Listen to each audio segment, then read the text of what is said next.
Welcome to the Tech Blog Writer Podcast, your guide to future tech trends and innovation in a language you understand. Now, over to your host, Neil Hughes.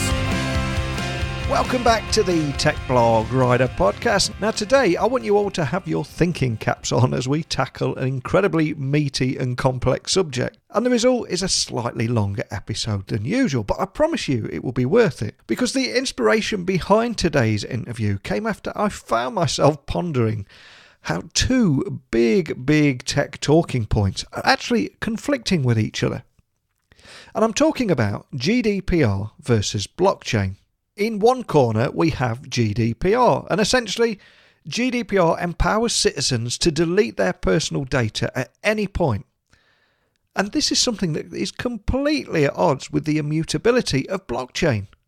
So in the other corner, we have blockchain, which is a public record that is growing and resistant to modification through cryptography. And there has been suggestions in the industry around a certain amount of unease about how GDPR and blockchain will actually intersect. And I got a feeling this was going to be an incredibly complex issue. So I invited Vlad Dramilev, and he's the founder and director of BitHope Foundation, the non-profit organisation that operates 3 websites with the aim of promoting cryptocurrency and blockchain adoption in Bulgaria and globally. But not only that, he's also the digital marketing manager at Aeternity, which is a blockchain network developed to integrate the scalability solution in blockchain smart contracts. So I think it's fair to say he knows what he's talking about, and he's right at the heart of the industry as both a founder and a digital marketer. So buckle up and hold on tight as I beam your ears all the way to Bulgaria so we can speak with Vlad about blockchain, GDPR, adoption, and so much more. So a massive warm welcome to the show. Can you tell the listeners a little about who you are and what you do? Hey, thank you for having me. So my name is Vlad Dramilev. Actually, it's Vladislav Dramilev, but it's a bit longer, so I use Vlad. And people from the Eternity community and the team know me as Vlad.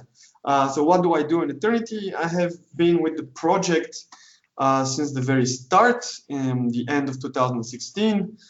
And I've, since the very beginning, I started taking care of content creation, so managing the blog and all the social media channels and generally all the communication channels. So Reddit, Bitcoin Talk, the forum, which was later actually created. We had other chats like Slack and Gitter. Those are no longer available. But yeah, generally doing communications and community development or community building. I wouldn't call it marketing, but we just had an interesting app summit in Turkey with the community and the apps teams. And because since all of the different teams inside of Eternity are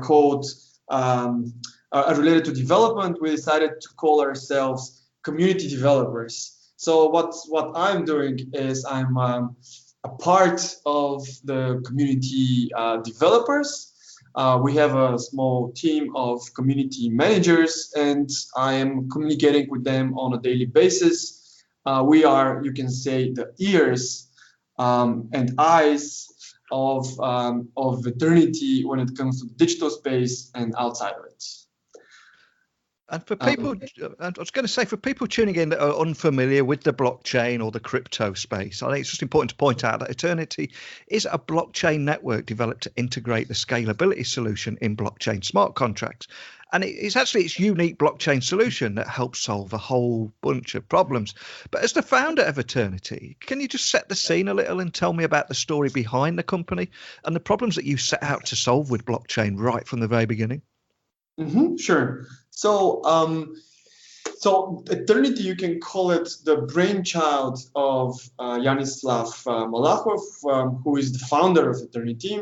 Actually, he's the guy who asked me to join the team at the very beginning and actually formed the initial team and then took care of the expansion of the team and so forth. So he, as we know, he has been very close or quite close with Ethereum's founder, Vitalik Buterin. And they have talked about what could be improved on top of, let's say, how Bitcoin can be improved, the Bitcoin network.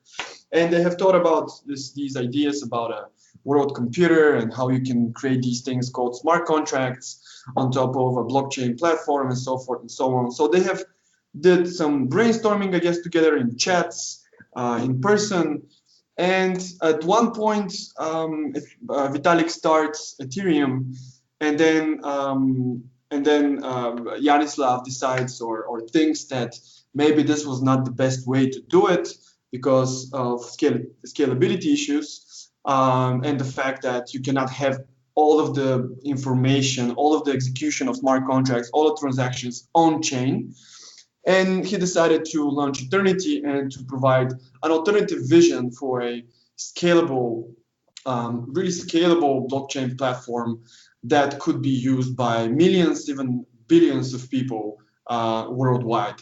And this is how it started. And actually, the technological vision behind Eternity was included or presented in the original white paper. And it featured a number of interesting technological, I would say, elements, which I personally got very interested in when I read it for the first time, because I also saw some issues in the blockchain platform space. And some of the technological features of Eternity also really click with me in terms of the possibilities for the future, because I'm an avid sci-fi reader, and I'm always like an early adopter and thinking about not what's today, but what could be tomorrow. I was very, very mesmerized or captivated by the ideas inside of the original white paper. But I would say this is just one part of what Eternity is, the technology. I think there is also an important vision behind it. And this is related to why actually is Eternity, why does it need to exist? And it's not only so that it's an interesting playground for developers. What we believe is that Eternity could be the platform that supports a number of next generation decentralized applications, which actually the average person can use on their mobile device and can start participating in a decentralized global economy that is based on blockchain, and they can start creating value very easily using Eternity. And I think this is maybe at the very core of Eternity, is that we imagine a new or parallel or a new economy, you can call it, that exists, that is based on cryptographic data structures, which is actually a blockchain platform. And I think the decentralized economy that we currently see the world going in that direction will be best realized, implemented on using blockchain technology. And this would empower people all around the world to be able to maybe generate value for themselves or improve their ways of life in the, let's say, the medium and long run. So yeah, I think this is quite an introduction. Fantastic. Now, on the subject of blockchain, a recent report recently outlined that 74% of blockchain firms here in the UK alone cite regulatory issues as being one of their key concerns. And that kind of response highlights a bit of an unease about how GDPR and blockchain will intersect, in particular, I think, because GDPR empowers citizens to delete their personal data at any point, something that is completely at odds with the immutability of blockchain, of course, a public record that is growing and resistant to modification through cryptography. So one of the big reasons I invited you on the show today was help both myself and people listening make sense of how GDPR and blockchain can actually coexist in our increasingly digital world. I mean, where do you begin to solve a problem like that? Okay, so there are a number of points maybe that needs clarification before we jump into this discussion. Yep. So regulations, of course, are quite important, and they are undoubtedly affecting how the blockchain space is developing. And this is actually one of the reasons why we decided to go to Liechtenstein, because the contact with regulators was much easier. We could just jump into a meeting with them and discuss the things that we needed to do or to cover before we go into our campaigns and just launch the project. So regulations are quite, I would say, important. In terms of GDPR and in terms of personal information, it's an interesting topic. So I think it's important to define what personal information is. And I know, as far as I know, actually, in GDPR, it could be any type of information that could be used to or could be related to someone else or to identify a person in some way. This is quite broad, I would say. And if I'm wrong, you can correct me. If this is not a correct definition, please let me know. But this is quite broad generally. And when it comes to blockchains, it's also very important to note what information exactly are they storing. So maybe your listeners know that blockchain is some kind of a, let's say, a database. But it's a very peculiar type of database. It's not a database in which, for example, you can store files or any large types of files like photos or videos or so on. At least this is not the case for most public blockchains, and especially Bitcoin. So when it comes to information stored on the blockchain, it's primarily related to transactions. And these transactions are all unified in different blocks.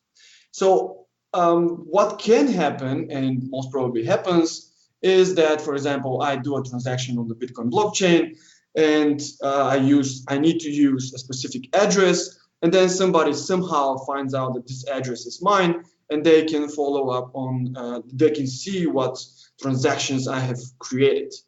And this is something that really cannot be addressed. This is how public blockchains function, and they function in this way because they want to provide for a good amount of transparency of what is happening.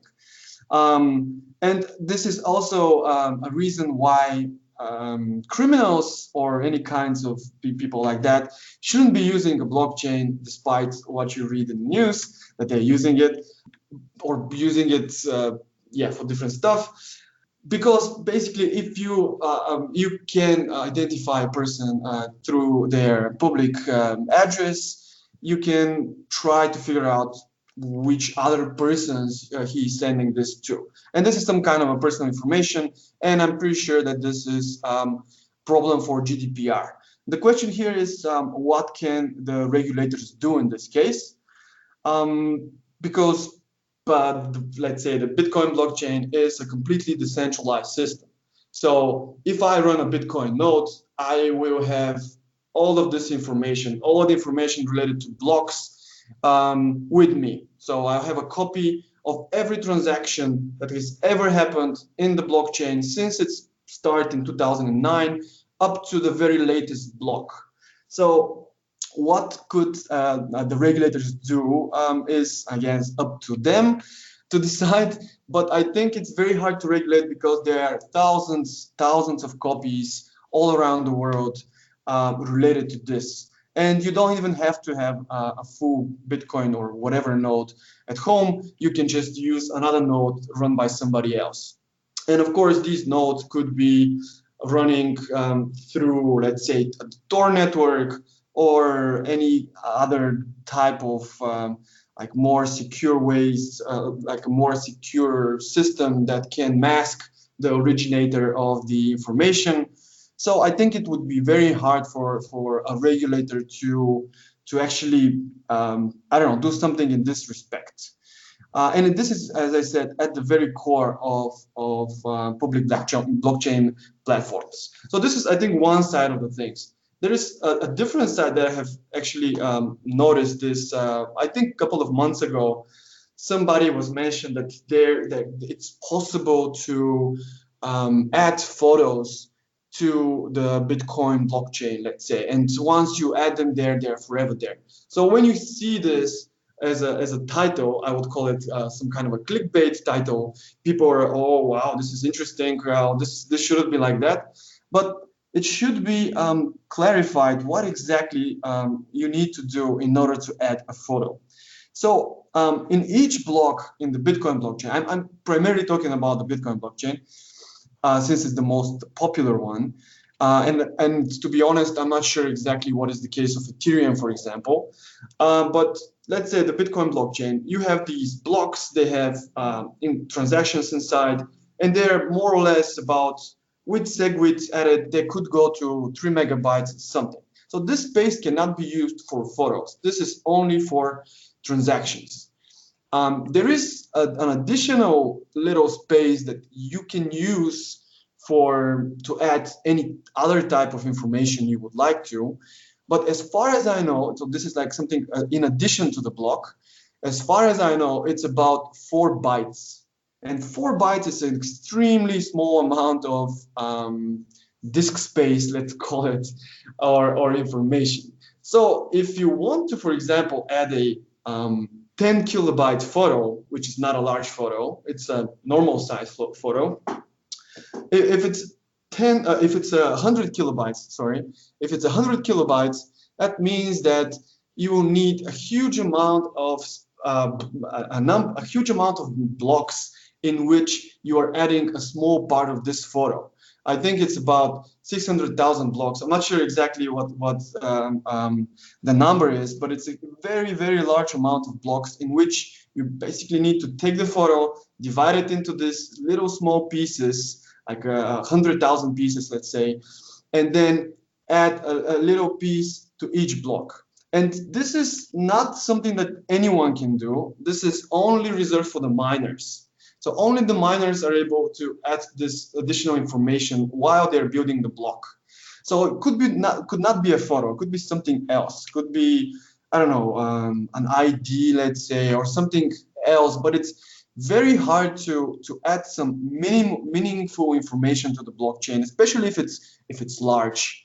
And so in order to see this photo, somebody needs to go back, needs to see what are these, like in each block, this little space. What was it used for, to make sense of that?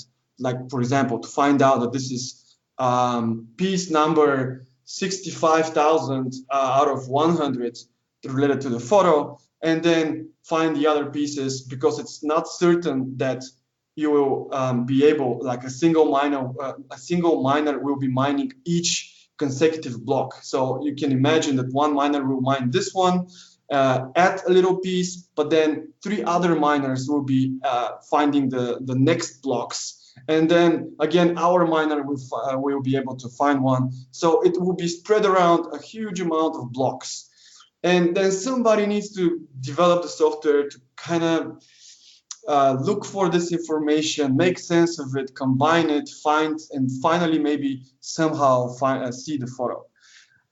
So I think when it comes to GDPR and this type of situations, blockchains are not really that much of a threat to this, to GDPR or the security of information or the accessibility of information. It is true that if once some information goes into the blockchain, it will remain there forever. But the usability of that information, I'm quite doubtful that it would be used for, will be able to be used for something meaningful in the end. So I hope this explanation wasn't too complex, but yeah. Yeah. So you've not seen, as somebody right in the heart of the crypto community and the blockchain community, have you noticed any uncertainty or any concern about GDPR, or has everyone pretty much got the same mindset of you, as it's not a threat and it's just an obstacle that you'll navigate over? Oh, generally, I think public blockchains are created, especially, again, Bitcoin, with the mind that they shouldn't be easy to attack by anyone. So if the European regulator decides that they are not really, they're doing something wrong, or maybe not following the regulations that they should do, they could try to attack them. But what form the attack could be, I cannot say. So I would say the public blockchain space is not really concerned about GDPR. I think the DOT space, so the private or permissioned blockchain space, is more concerned with GDPR, because the companies, let's say, which are creating these types of solutions are usually established companies or businesses, well known. They have been in good relations with regulators for a long time, and now they are developing this a private or permission solution that will most definitely need to be in line with GDPR regulations. So, and maybe I can go back to this idea of this new parallel economy or decentralized economy. If you're a developer in, let's say, in India, and you use a public blockchain to develop an app, and you don't comply with GDPR, it will be very hard for the regulator to find this person in India, of course, because they can do all sorts of things to hide their identity, or hide the identity of the person who developed this, let's call it, smart contract that is currently running on a decentralized blockchain platform. And if they don't follow GDPR regulations, it will be very hard, again, for the regulator to identify them. On the other side, when it comes to permissioned or permission blockchains, it's very easy to identify who has created a specific piece of software, and the regulator can very easily go to them and ask them to maybe modify it so that it respects the regulations. So I think there is two-sided. The problem is two-sided. One side is public permissionless blockchain, and the other one is private permissioned blockchain space, and they're most definitely affected in completely different ways by GDPR. Now, one of the big reasons I love recording this daily tech podcast is to highlight how countries all over the world are being transformed by technology. And as the 6th smallest country in the entire world, Liechtenstein has established itself as a blockchain hub. Can you tell me more about this inspirational stat and the story behind the nation's passion for blockchain, and the actual also the opening of the House of Blockchain, which officially opened its doors last year, I believe? Is that right? Yeah, sure. So I kind of mentioned how it all developed with Liechtenstein in the beginning. So what happened is that I think even before the beginning, let's call it, Yanislav was at some kind of a formal event in Liechtenstein, or maybe it wasn't in Liechtenstein. I'm not sure exactly where it was, but he met the Prince of Liechtenstein. I'm not sure. I think his title is not Prince. It's something very specific to Liechtenstein, but I don't remember what it was. But let's call him a prince.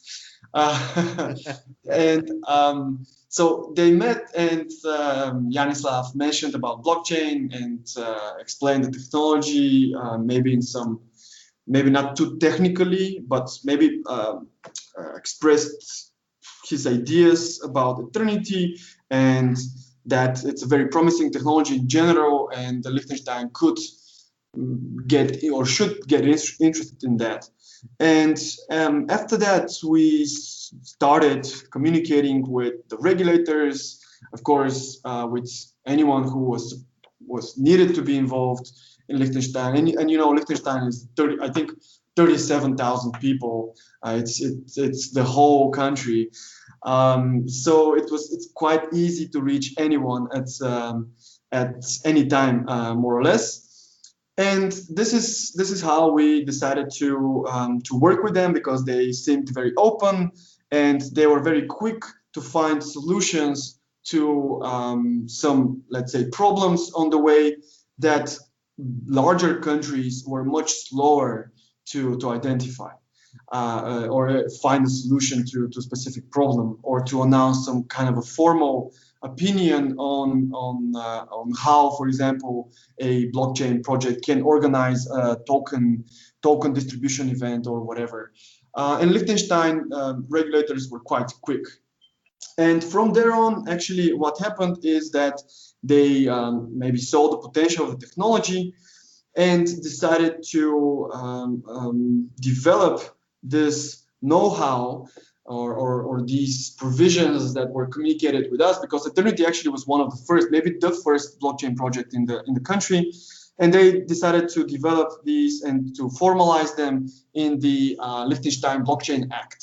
So now they have a dedicated piece of legislation which concerns blockchain technology and blockchain projects. And as far as I know, also security tokens. There are, I think, at least one project in Liechtenstein which is organizing a security token offering, and this is completely acceptable for the Liechtenstein regulators. And yeah, I think that's how things kind of started. And from there on, of course, Eternity created the House of Blockchain, created a presence there. We have a number of people currently working and living in Liechtenstein and developing the local blockchain cryptocurrency community. As far as I know, Eternity is the sponsor of the local blockchain meetup, and there are people coming from Switzerland, of course, and we are also going to Switzerland to communicate with different projects, and yeah, I propose to them to maybe join us in the House of Blockchain. And what is the House of Blockchain? The idea behind it is exactly this: to be something like a co-working space / incubator of blockchain companies, blockchain startups, which are going into the space. And we as Eternity are, of course, there. And what we can help the ecosystem and these projects is actually we can provide them with some legislative support, or maybe some kind of like how can they design their token distribution event, or maybe their products as well. Also, marketing support. We can provide marketing support to projects which decide on to build on Eternity and join us in the House of Blockchain. So a number of, and of course our network, international network of experts that we have developed during the last couple of years since the inception of the project. So it's there are a number of projects already there. There is also a how to call it, the legal person or the legal expert who has been with us, who has helped us actually throughout the negotiations or like conversations with the regulators. He is based there, and there are a number of other projects which are developing some products on top of blockchains. Not only Eternity, but I think also Ethereum. So it's slowly growing, and I think for a country of that size and a community of that size is doing pretty well. And maybe this is a good place to mention that this Saturday we are kickstarting our first event, which is called the World Cryptonomic Forum, and that's just one day after the World Economic Forum in Davos. And on this event, we would like to talk about the social impacts of blockchain technology and how it can be used to help not developed countries that much, but also developing countries. And we are currently, we have attracted a number of speakers and from the local and from the Switzerland community. And this will be the first event that we are organizing, and hopefully it will just start a nice annual tradition of events which look at blockchain not as a mechanism of I don't know. The current team is making money fast, but to see it as something that could actually have a very a very significant social impact. And as I said, to empower users or people around the world to actually have access to opportunities which otherwise would not be available with blockchain if public blockchain infrastructure wasn't there. And I think I also read towards the end of last year that Aeternity opened up new charities in both Bulgaria and Liechtenstein. Can you tell me a little bit more about that and the kind of work that you were doing and the motivations behind that? Yes, exactly. This is also these charities that you mentioned, the two foundations, they are quite involved in this event, the World Cryptonomic Forum. And the head of the Liechtenstein charity is Marian Vogel, who has been with the project since, again, from the very start. And the Bulgarian one is headed by Nicola, which I know you've met before. Yes. And so what is the idea behind the charities? So the primary idea is for them to support any type of project or initiatives that are not supported by Eternity Ventures. So not for profit initiatives, we can call them, and specifically research into the blockchain technology and to academic research into blockchain structures, or like cryptographic data structures, security, and so on, but also projects which aim to improve the lives of people, maybe projects, let's say, from Africa or any other developing country in the world can apply and get some financing to develop their charitable activities, or local charitable activities. And this could be in any form. Actually, it's not possible to apply at this point, but applications will be open soon. And yeah, we will, of course, promote this in all of our channels. And what is the type of project that the foundations will be able to sponsor? I cannot really say at this point. It's all a matter of maybe considering the project, trying to understand it, speaking with the project founder, and then deciding on whether this is a good fit for us or not. So there is no currently no kind of specifics or requirements that a project should meet in order to participate. I would say maybe the more general requirement is that it's not maybe not completely for profit. There could be a mechanism that it's allowing the project to self-fund itself because in order to continue doing what they're doing, or to performing the different, let's call them, charitable services. But it shouldn't be primarily for profit. And yeah, this is one foundation is in Liechtenstein and one is in Bulgaria, and they both have similar goals. Now, Aeternity also has a reputation for being one of the blockchain 3.0 platforms, which aims to deliver transparency, especially when it comes to governance, scalability, and efficiency. So can you tell me a little bit more about your recent partnership with a decentralized exchange platform? Because that sounds incredibly exciting. This is quite exciting. Decentralized exchanges are a new type of exchanges which are trying to address the problem of single point of failure, which centralized exchanges tend to have. And the problem actually of single point of failure is what blockchains generally try to address. So you can say that decentralized exchanges are very much fit into the philosophy of the whole decentralized public blockchain idea. So a decentralized exchange is one decentralized exchange called Wadex. It's actually it was founded here by some very quite knowledgeable, I would even say brilliant young developers here in Bulgaria, and it has already been functioning for some time. It was first executed as a smart contract on top of the Ethereum blockchain. And what they are currently doing is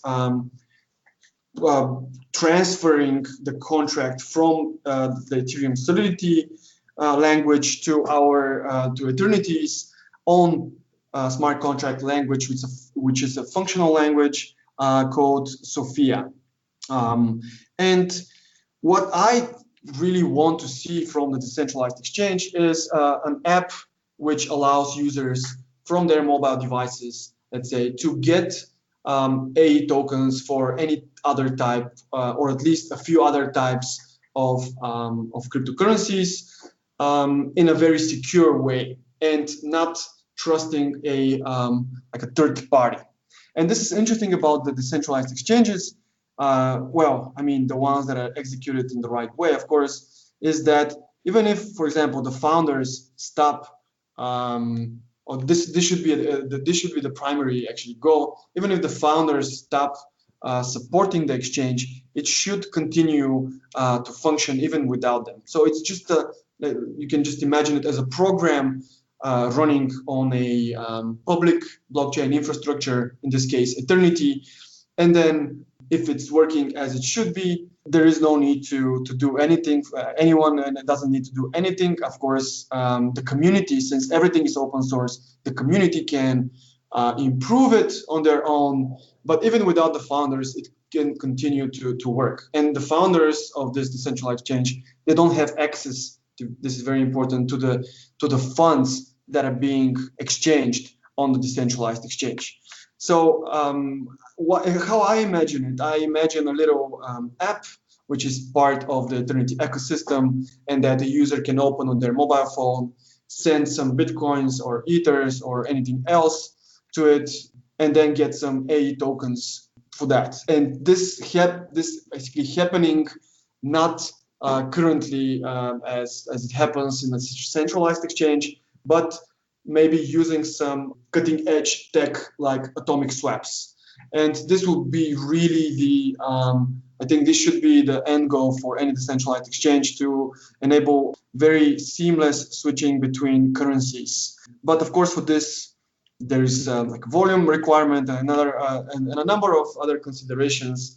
But I'm quite confident that the guys from Wadex will be able to really create something that fits with our values of being a decentralized, trustless platform. And I hope their exchange will be the same, and it will bring a lot of utility to the Eternity community, or to anyone who is using the Eternity blockchain. And you guys have had a fantastic start to the year, but is there anything else that you can share with us today about the road ahead for Eternity in 2019 and, of course, beyond that? For 2019, what we are trying to focus on is really making the platform even more efficient, adding some specific or some additional functionalities to our main technological features, such as state channels, or the oracles, and governance. We have 3 scheduled forks ahead, which are going to happen. Well, the first one is going to happen at the end of February, and the next one will be, I think, 3 months after that. And with those, we are planning to introduce some additional features and improvements to the Eternity protocol. And even currently, I must say the blockchain is functioning quite well. The transactions are happening extremely fast thanks to Bitcoin, the Bitcoin NG consensus mechanism that we have implemented. It's really, really fast. I have personally never seen a transaction happen that fast. So I'm really asking anyone who is listening to this to go to base.apps with an AE. The apps is with AE in front. .com, and really just on a browser, any browser on the mobile device, and create an Eternity wallet. And we are open to send a very small amount of tokens to people to start playing around and testing the network. because it's really something else, I would say. And the transaction fees, also a very important point. Transaction fees are super low. They are 3 or 4 orders of magnitude lower than Ethereum currently. And we would like to keep them in this way. And this is related to usability, user-friendliness, but I'm not going to go into this. So in terms of what are we expecting, what I also want to see this year, I want to see a number of user-friendly applications to appear, and some of those will come from the apps team, which is working on a number of fundamental apps, and another part of those will come from the Starfleet incubator, the projects that have received funding to develop some their ideas on top of Eternity. And what I really want to see apart from these things is community initiatives. What we are trying to currently do now is to make the documentation and the technology very or more easy to understand, in order for the community or anyone globally to be able to start building on top of Eternity, creating their own apps, no matter what these apps are. And I would like to see more and more apps developing on Eternity and showcasing actually its unique features, unique technological features. And what we have this year also is I mentioned, the Starfleet Volume 2 or Part 2, which is in which we are again looking for some promising blockchain projects to join the Starfleet incubation program and again develop some useful applications. And yeah, I think it will be a very interesting year ahead, and I'm really looking forward. I think this is the year in which blockchain projects worldwide need to show that the blockchain can be used for various by normal people, so it's very user friendly, and actually to grow the user base of people who are using blockchain technology.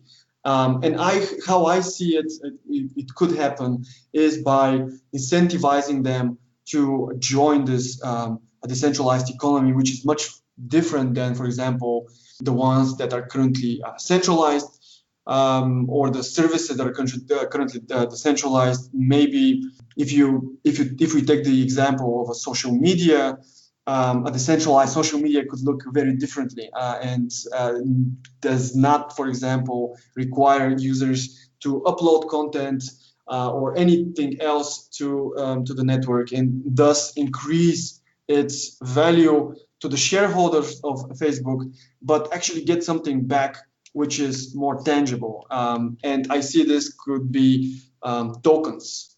I'm pretty sure that the most popular applications will be those that allow people to generate some kind of a additional income for a very small amount of time spent on a task. And I think with Eternity's oracles, there are a number of opportunities there, and I would like to see applications related to oracles. And we ourselves, the Eternity team, we are going to continue to improve the experience that the community and developers have with the blockchain, so that they can really use these really cutting-edge applications to their full potential and showcase a new generation of decentralized apps, which I hope will enter the mainstream and hopefully rule the mainstream at some point.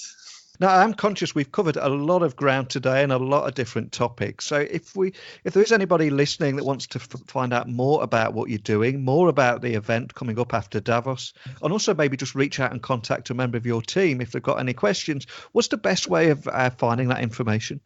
I would say the best way is going to the forum at this point, because they can create a topic and directly tag some of the Trinity team members, or just start a topic, and we are monitoring all of the different topics so that we can provide answers to any question that appears, or to forward it to the most appropriate people who can, from the team, who can answer it.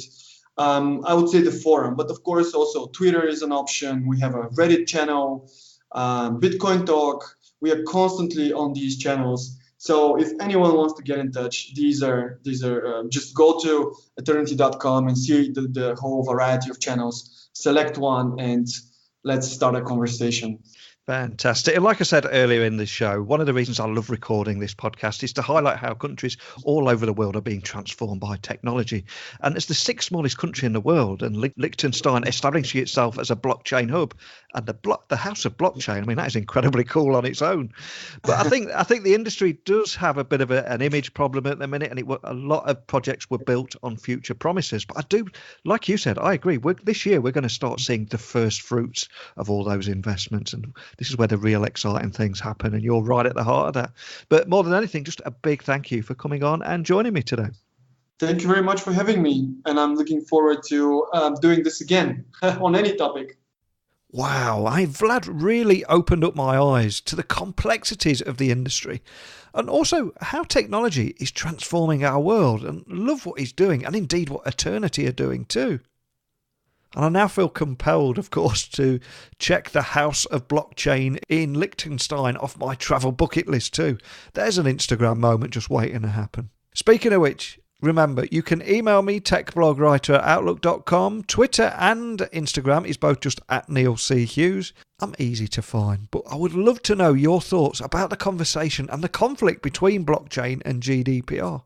But one of the biggest takeaways from my conversation today is how the crypto community is finally coming together instead of falling out with each other and battling over which is their favourite coin like it's some kind of football team. Because together we can accomplish so much more.